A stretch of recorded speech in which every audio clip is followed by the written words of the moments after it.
How's it going, guys? UOttawaScotty here. Today we're going to be working on a Polaris SL650 personal watercraft, Sea-Doo, whatever you want to call it, that's been flooded. It's actually got water in the crankcase, and we're going to see if we can try to get it going again. This is going to be part one, but I do want to preface this video with a little bit of a rundown or some background information about two-stroke engines, how they work, so that people that don't work on engines or know nothing about this kind of stuff can follow along and maybe learn from this video a little bit about how two-stroke engines work, because all this stuff is very interesting. And yeah, we're going to try and I'm not only going to try and fix stuff on my channel, but I'm really going to try and explain what I'm doing, why I'm doing it, and I'd like for you guys to, you know, I know a lot of you guys out there know a lot about engines, and some of you guys don't. So, so yeah, I'd like everybody to be able to follow along here. So we're going to talk about two-stroke engines and some various designs. So we'll start over here with this Sea-Doo engine. This is a Bombardier. This is the same. We got some thunder and lightning happening right now. This is the same sort of design that Bombardier puts in their Ski-Doo, Ski-Doos as well.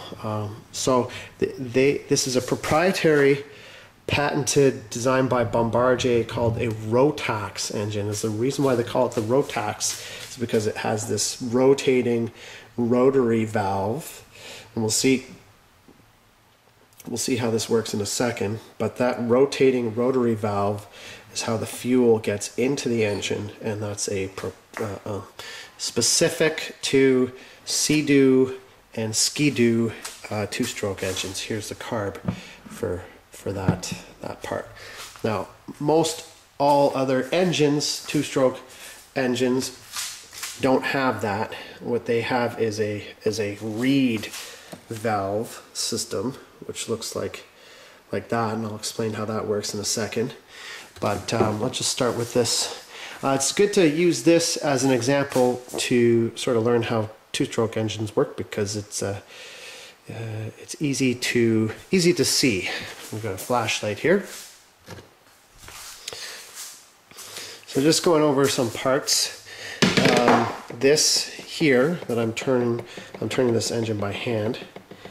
This is called the PTO, or power takeoff flywheel. It's connected to the nose of the crank. The crank runs through what's called the crankcase, and usually comes out here to a turning turning assembly that turns in here. That's the magneto, which creates the timing and spark. But we won't look at that today. Here you have the crank, what's called the crankcase. So the crankcase is usually in two halves, screwed together with bolts very tightly. This is the actual crankcase of a two-stroke engine is just as important, if not more important, than the actual compression in the cylinders, as we'll see in a moment here. On this side we have some exhaust ports, and in this case it's got a little water jacket here. Yeah. Also, usually the magneto has the flywheel in there, and the starter motor connects to this little opening here and engages the flywheel, and that's how you start the engine. So let's have a little quick look at the two-cycle, two-stroke. Why they call it a two-stroke engine. So if we rotate, move this around here. If we rotate this, you can see why they call it a two-cycle engine here. So let's look at this cylinder right here. Piston comes up. It compresses the fuel-air mixture, and the spark plug ignites the fuel-air mixture, and the piston goes down. The head on a two-stroke engine doesn't have any valves in it or anything like that. It's basically just a plate with two spark plugs that fits on top of the cylinders, and it just is a little circular chamber where the compression occurs. Spark plugs go in here. So let's look at that again. So what you're seeing right here is the exhaust port. So piston comes up, ignition, and then at this point the exhaust gases leave through the exhaust port right there. But if we look carefully, we're going to see two other chambers here. And they're actually open at the same time, which is fairly curious. There's two on that side and two on that side as well. All these are, so what could those be? Well, the way this works is that's how the fuel actually gets into the fuel air mixture actually gets into the engine through these ports here. So what happens is as the piston is coming up, it's actually sucking in fuel and air through this port here. So see, as the piston comes up, it creates suction in the crankcase, and this port here opens up. And you can actually see the crank in there. I'll try and hold the flashlight and the camera with one hand and turn it at the same time. You can see the crank turning and that rotary valve opening and closing on each side, those two ports. So again, we see the piston come up, it creates a vacuum in the crankcase, and this port is open, sucks the fuel in to the crankcase, and then as the piston is forced down, what happens is something fairly interesting.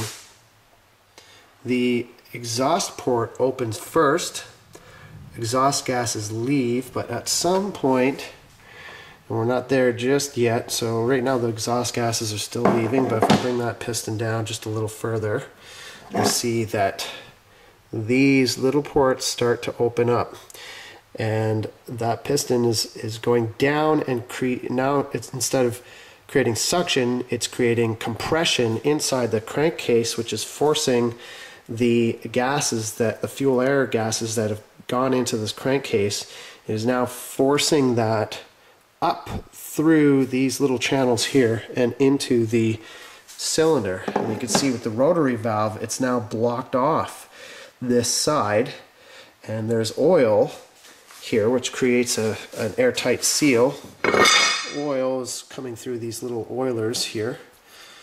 This piece fits into here, bolted into here. It's a very precise fit with this rotary valve. So this rotary valve is constantly opening, and then it opening and closing, and when it's closed, this piston is going down and forcing that fuel air mixture into the piston. So I'm actually going to bring that piston even further down. It's about as far as it goes down. You see it's those ports open all the way up like that. And that's how the fuel air get into the piston.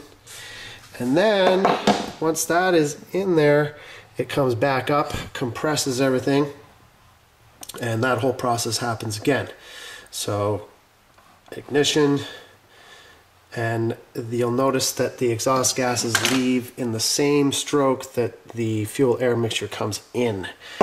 So that's why they call it a two-stroke engine, because it's literally two strokes complete the full cycle of ignition and getting a new fuel air mixture charge in there. And you may not realize this, but this happens thousands I'm not even sure, maybe there's somebody out there that can say how many times this happens, but it happens hundreds of times, maybe, I don't know, maybe 60 times a second. I'm not sure how fast these things turn, but it's really important that the tolerances are tight, because That happens many times a second, and at full throttle, this thing is just screaming. So that process is just happening very quickly. So it's really important that this is properly balanced so you don't get vibrations, and the whole engine can tear itself apart pretty quickly if things go wrong. And if I turn this, you can actually hear it sucking.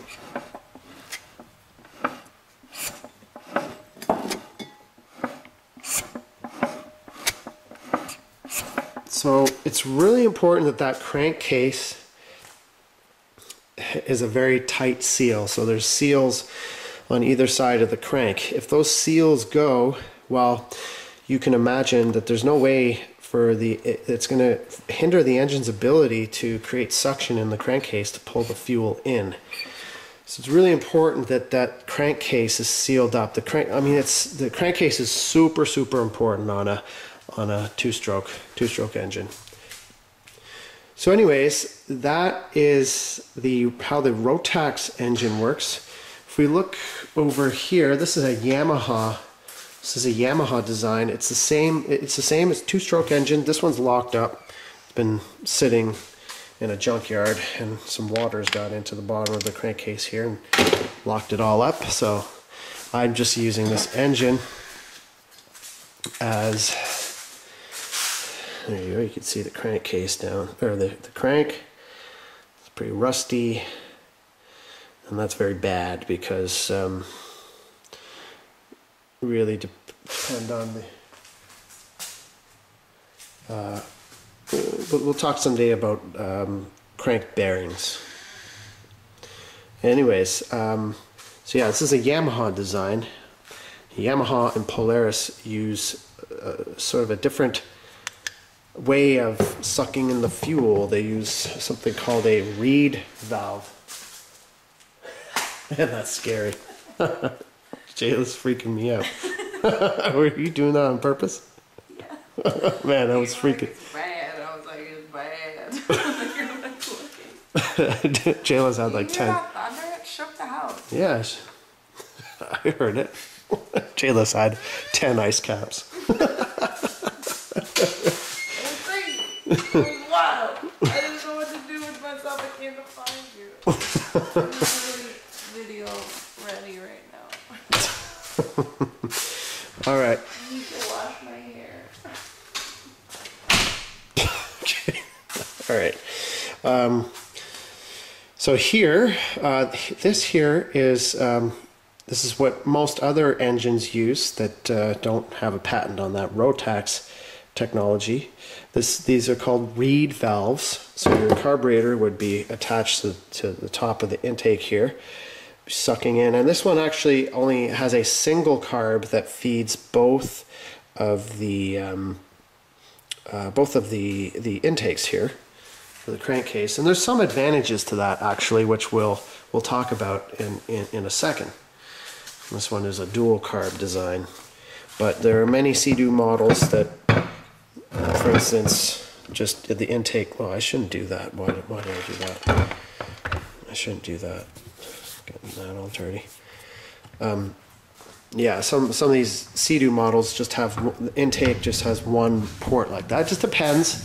There's a lot of different designs of how this goes in various engines, but they essentially all use the same same thing. So these are called reed valves because, and you can kind of see how these work. You've got like a little stopper here that prevents the reeds from opening up too far on either end. But when the crankcase sucks in these little reed valves, and they call them reed valves because they kind of look like a reed on say like a clarinet or a wind instrument. Should be something thinner like that. There we go. So here's the reed valve, and this opens and closes. When the engine and the crankcase is sucking in, these reed valves will open, and when the crankcase is pushing, that closes. And so that serves the same same function, and these reed valves literally are jittering back and forth like, you know, at an incredible speed, opening and closing. So the springiness of this metal is super important. You can imagine, you just use your imagination and how many times per second this is happening, but it's a lot. I'm not entirely sure how quick, but many engines use this technology. These reed valves. Just mainly the Bombardier. Bombardier makes a great engine. I like it a lot. I like these Rotax engines. How they work. It's very, very elegant design. Works well. What else was I going to say? So now in the engine that we're going to, oh, there's one last thing I want to point out. You look at this hose right here. This hose, where does this hose go? It goes right into the crankcase and comes out right there.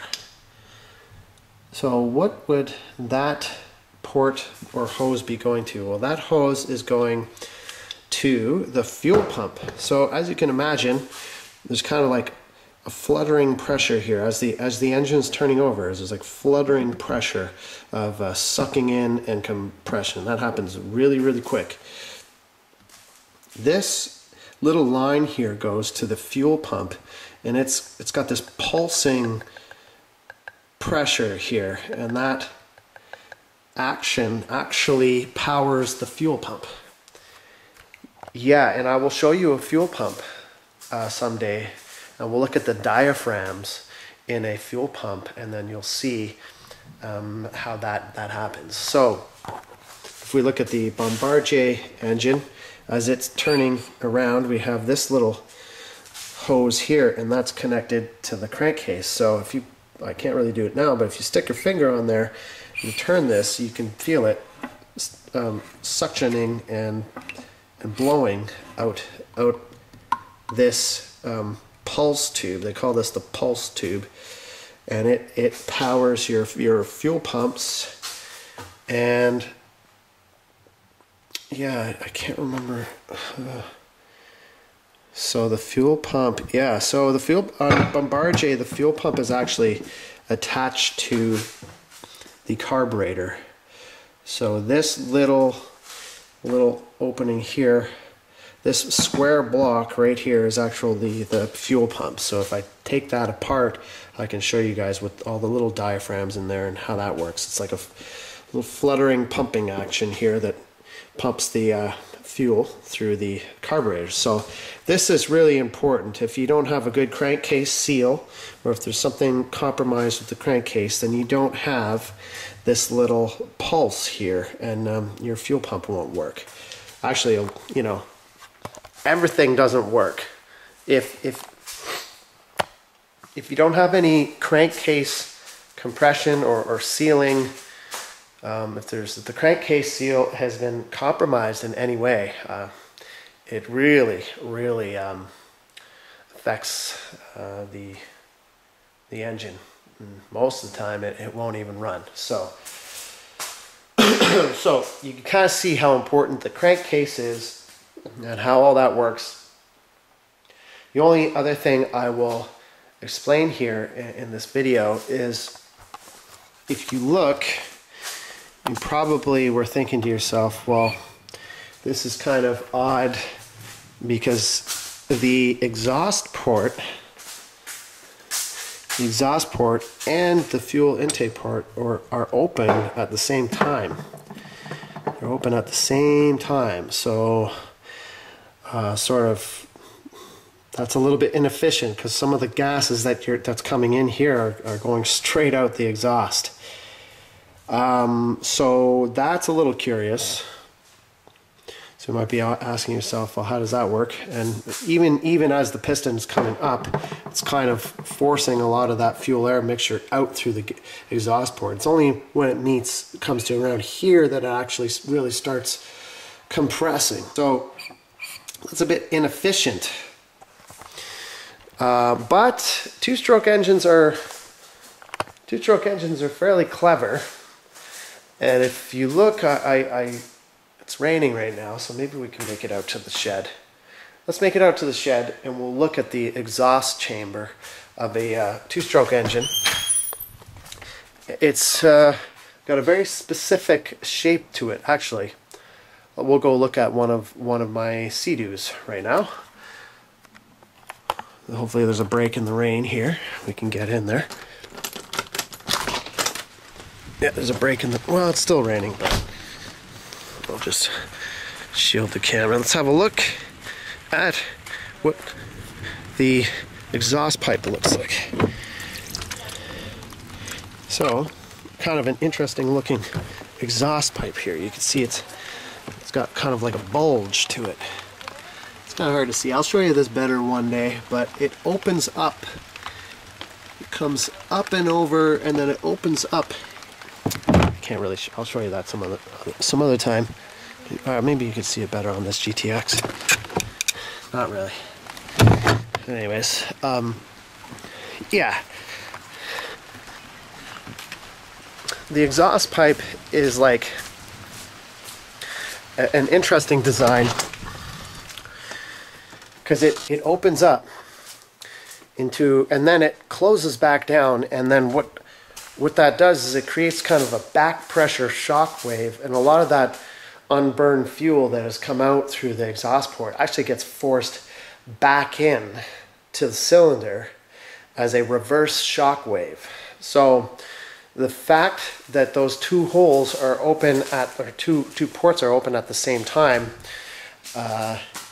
it's timed specifically so that the back pressure pulse coming from the exhaust pipe is coming back and forcing some of that unburned fuel back into the cylinder. It's very clever.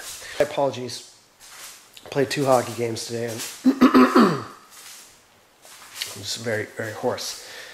So that's a little bit of an introduction to this video. That was actually a lengthy introduction. Sorry about that. But now you'll be able to follow along in this video a little bit better now. Now the problem with the Polaris engine is that the one I'm working on right now is that whole crankcase is full up with water. Which is not a good thing. It's rusting the crank and the crank bearings down in there. You can imagine the engine doesn't run because there's water in the crankcase that's constantly being shot or forced by the turning action here into the cylinders. Basically, there's no way that's going to run. And actually, the water has been sitting in the crankcase of that Polaris for quite a long time. I would say minimum 3 years. So makes this project a little interesting. I wasn't even really going to work on this this jet ski, but you know, I'm really curious if I can actually get this running. If I can get this running, that would be really, really cool. We'll start this off. What I do to begin this video to try and get the water out of the crankcase is, you see here there's 2 little bolts. That is the crankcase drain, and if a Sea-Doo Bombardier engine ever floods, you know, there's various reasons why you can get water in the crankcase. I mean, if the Sea-Doo sinks, the engine's going to fill up with water.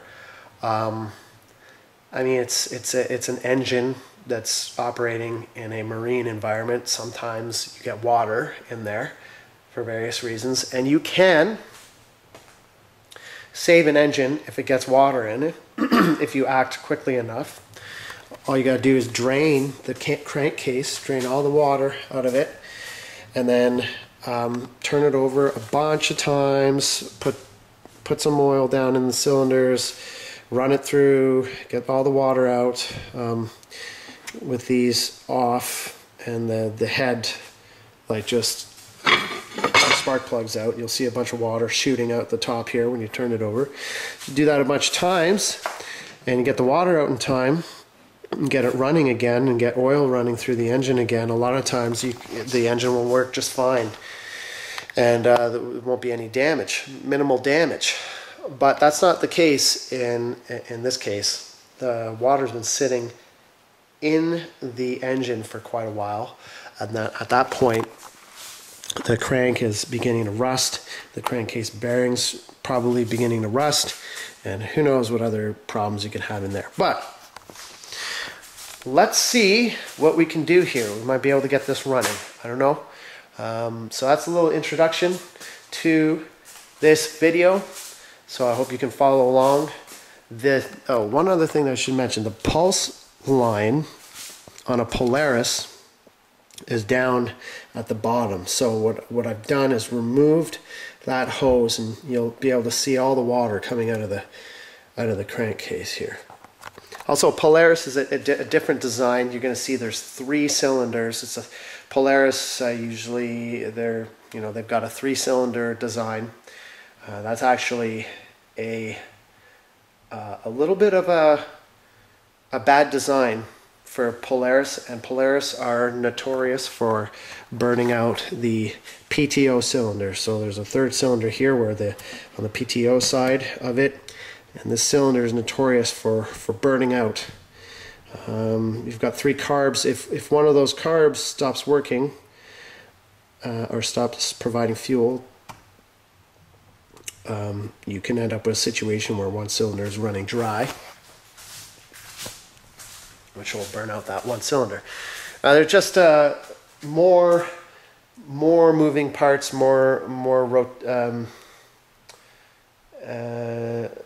I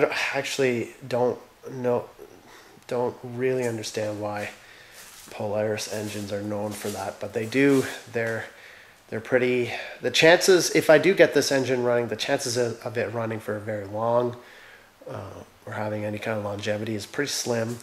But we will see. We will see. You never know. You never know. So let's get into this video. I hope you enjoyed that little intro, and hopefully you'll be able to follow along with what's going on here a little closer. So let's get into it. Okay guys, today we're going to be focusing on, well, we're going to try and get this Polaris going. I think this is a 94 or 95 SL650. Not as familiar with Polaris stuff as Bombardier stuff, but I've been kind of looking at it for a little bit here, and it seems pretty straightforward.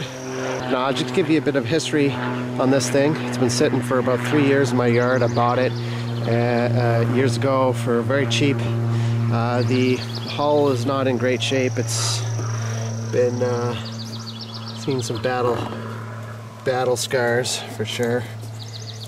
So the hull's not in great shape. It actually has a crack all down here, which has been repaired from the inside. But and then the guy that I bought it from just told me he couldn't get it running.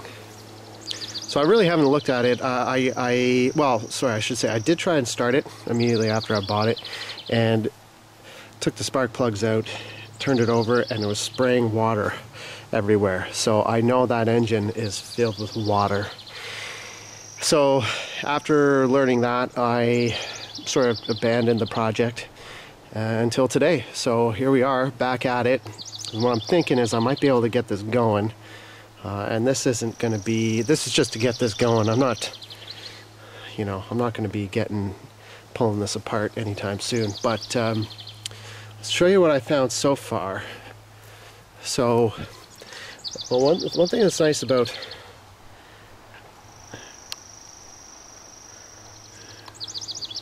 it's being cute.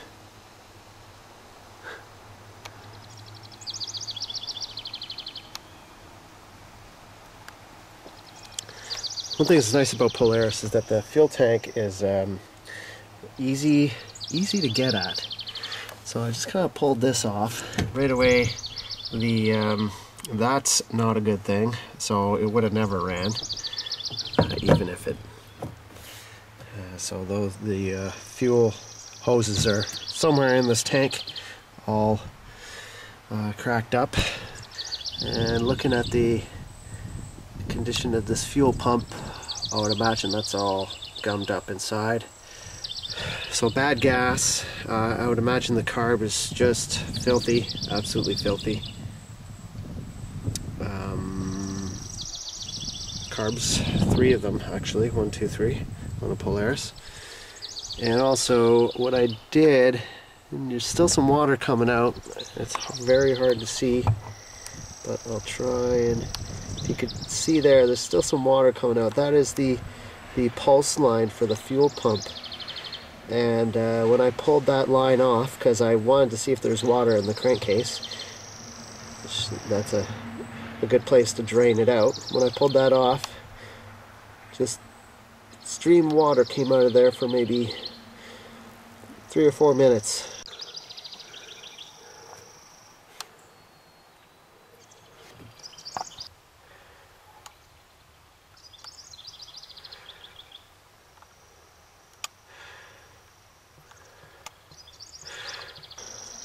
So that tells me that this is full of water, and kind of looking down into the spark plug holes, you can kind of see a lot of moisture in there. So I don't know if this thing, if I can get this thing going or not. It's a long shot. But all right, so I've been turning it over. There's been a lot of water coming out. I'll just show you. Most of it. Well, a lot will still probably come out, but we'll just let you have a look here. It's getting all over my camera, so, but you get the idea.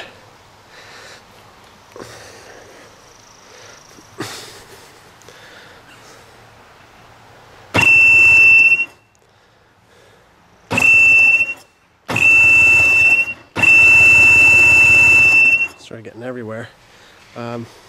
Yeah, it's getting all over my camera. I'll stop doing that. But it's also coming out down. I can see it coming out down where the crankcase pulse is for the fuel pump. So it's coming out in those 2 locations. I'm just going to keep doing that.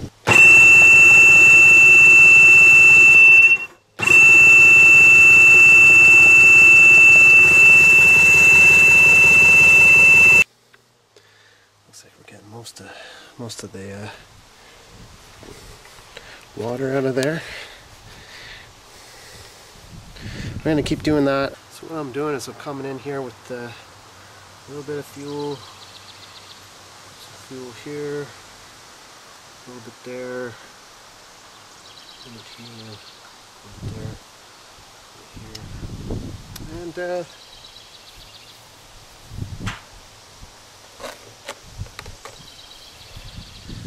spark plugs back in.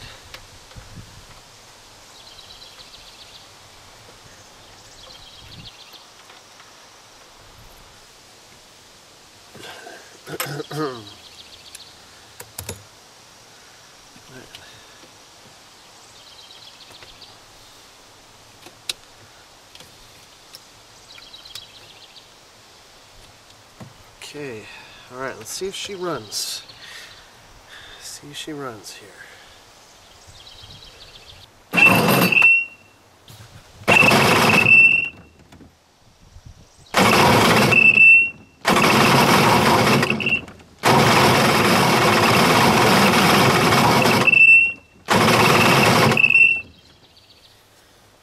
I think she'll probably go.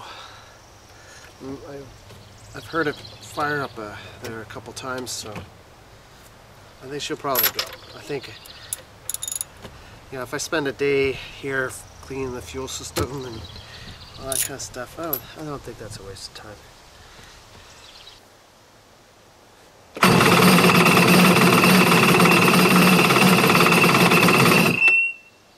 Okay.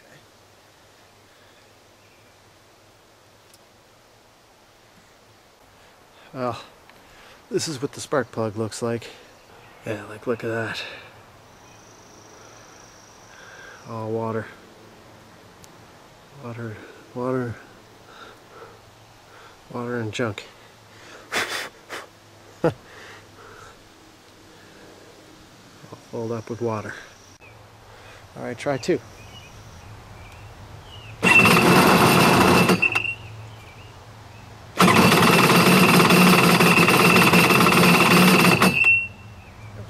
For a sec. I heard it running. think I heard it running there for a sec. Let's try that again.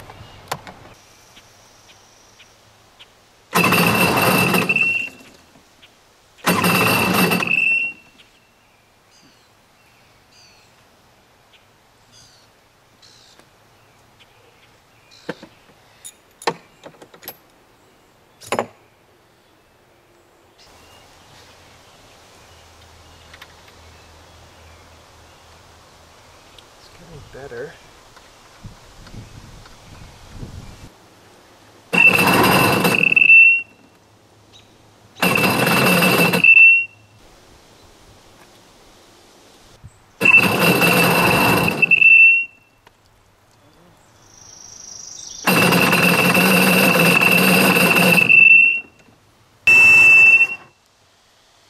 Well, there's not a whole lot of crud coming out of the cylinders anymore. I've been repeating this process quite a lot now, and have heard it come alive very briefly, but it has you know.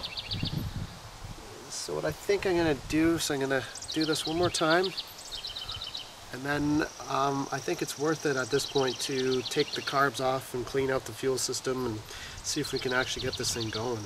Just putting a little bit of fuel down into each one of these cylinders, and the purpose for that is so that I can verify that it actually runs independently of the carbs and the fuel system and all that. This stuff is pretty easy to deal with. The carbs, it's easy to clean, and I can clean the fuel system no problem. But I just want to know if, you know, I've got a good electrical system and spark and all that kind of stuff. So.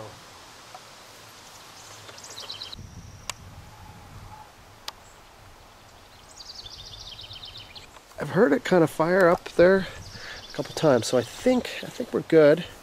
I'm gonna get right into this. I'm gonna pull these carbs off. I'm gonna clean the fuel system, clean that fuel pump, take the gas tank out, and you know, there's not much I can do about that for now. But maybe I'll put something. I don't know. We'll see. We'll see. I'm gonna do some work here. Alright, I'm tearing into this thing. Carbs look on just initial inspection look to be pretty clean. There's a flame arrestor that goes over this, and just a plastic cover, 6 screws. Flame arrestor is over there with the covering, these look like 10 millimeter. We'll take those off next and see what's under there.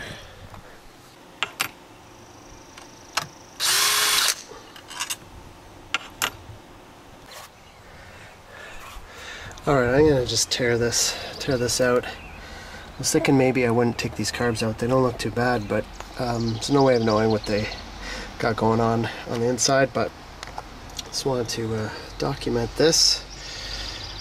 It's our fuel reserve on and out. Goes into our fuel water separator, which is here. I thought this was a fuel filter, but it says in the manual it's a fuel water separator. It's a bit dirty. I'll clean that up. And then from here goes out into our fuel pump. This part right here, this hose that connects here, is the pulse that connects to the crankcase. This outlet here looks like it goes all the way to the far carb. The one in the middle here goes to the closest one, and the one on this side, I don't know if it matters, seems to go to the middle carb, and then there's another line that feeds all the way back through here, and it looks like it goes back to the gas tank. So it's pretty clear how this is all hooked up. So I'll just tear into it. We've got this video reference now, so that should be good enough. But we're going to tear into that and take the fuel tank out. Let's have a look at the fuel tank. It's not too hard working on this stuff. Well, it looks like we got 4 bolts that bolt the tank in. Looks like the tank is full. something. I don't know what's in there. I don't know what that is. It looks probably the gas gauge sensor. We're going to take the fuel tank out now as well. Here's this fuel level sensor. Now, getting this out with one hand, I've taken it out already, so I do know that it comes out. It's pretty tricky to get out, so I'm going to see if I can do it with one hand.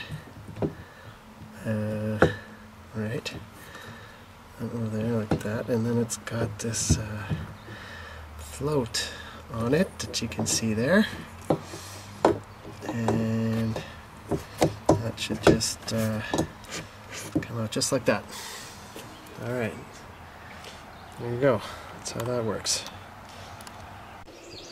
Right, this tank is, I don't know if you can see, but it's almost full. And that is old, disgusting gas. I can barely breathe in here. So I've got there's a filler neck in here. Got that all unattached. But I'm going to have to pump this tank out. I've got to, well, I don't think I can get some of it in here, but definitely not all of it. That's a big tank, and but we're all disconnected. Okay, I'm gonna grab a pump, see if we could pump this out.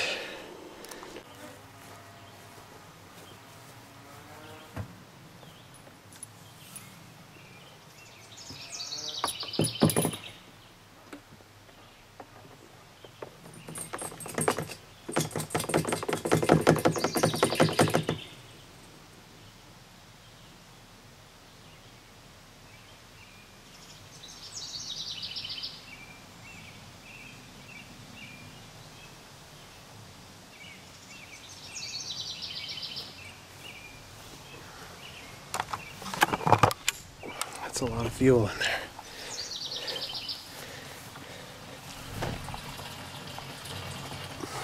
Nasty, nasty fuel.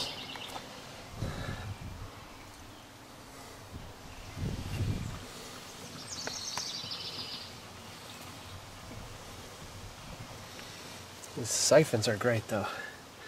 Really come in handy so many times.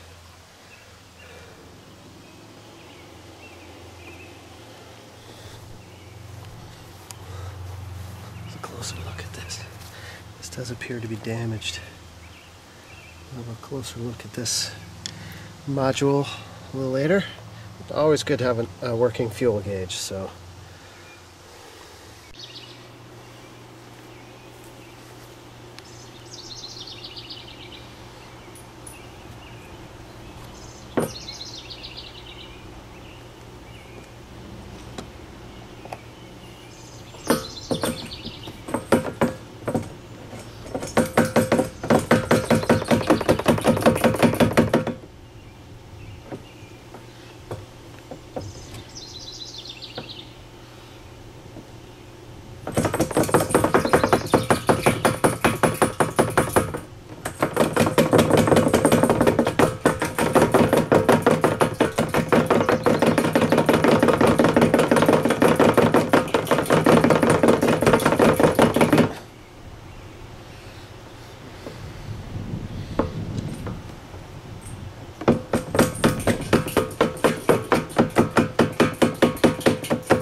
You hear the marble going back and forth. So you know the siphon's working. Got most of the gas out so far, so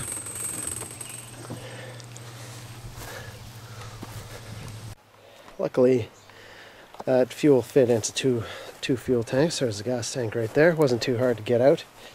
Actually just went with a screwdriver down the front here and poked the gas tank out this way. Sort of helped to do that.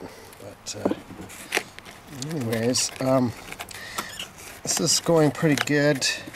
Actually, I'm enjoying working on this. It's a little easier to, seems to be a little easier, I wouldn't say easier, but definitely not harder to work on than Sea-Doo. I mean, Sea-Doo's a real pain to get at the gas tank. This is like, I'm actually pretty enjoying the design of this. You know, everything's very accessible. It's very accessible. You know, nothing's tucked underneath. Not too much is tucked underneath the steering column. I like it so far. It's okay. So we got this gas tank out.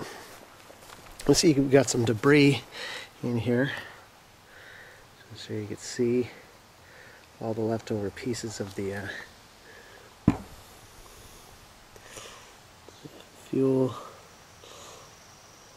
filter, and obviously that wasn't gonna work very well. So I'll just get the hose. We'll hose all this out, get all the debris out of there, and we'll leave this tank in the sun to dry out.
Alright, got the gas tank drying out in the sun there, so that's all cleaned up.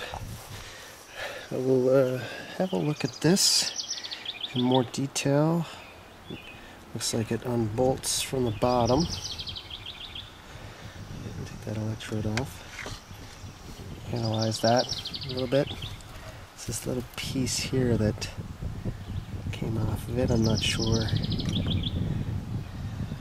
that's important, but we'll figure it out.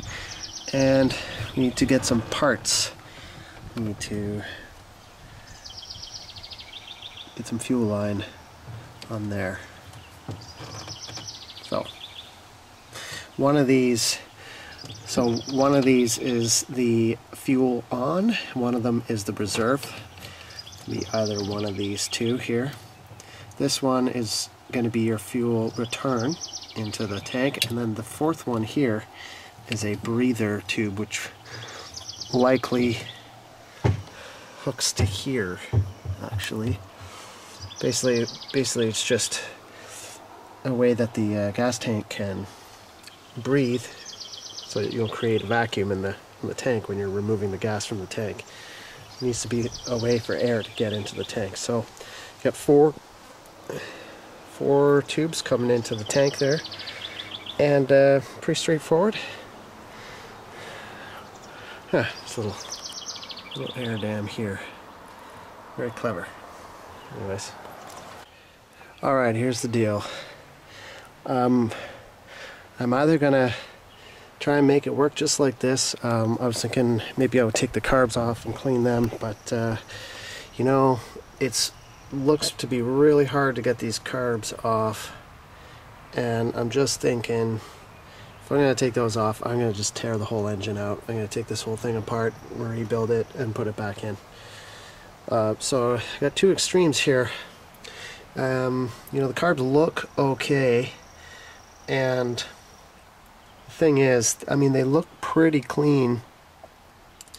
What I'm worried about is that crankcase pulse has been pushing water into the carb, into the fuel pump, and into the carb. But I've taken the fuel pump, you know, the deciding factor here is I decided to take apart this fuel pump and see what it looked like inside, to see. Now I do see rust here, which makes kind of, you know, not surprised that, but the actual fuel pump doesn't look that bad or that dirty.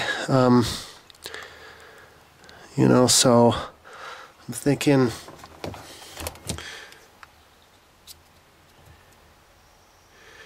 you know, these diaphragms don't look bad at all.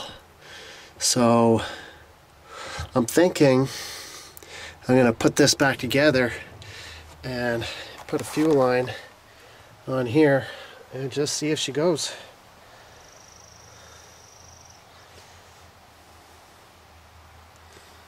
Yeah, I don't know. That's, I think, what I'm gonna do. Alright, just putting together one side at a time here. Oh, we'll see. Okay, guys. So I think that's going to be part one of this video. I think I've made up my mind here. What we're going to do is, like I said, we've got this fuel pump back together.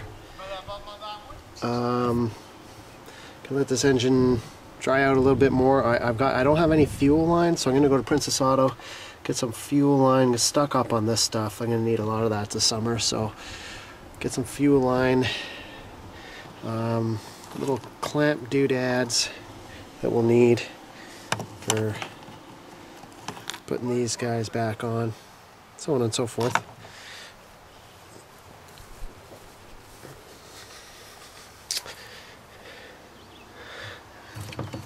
Fuel line for there.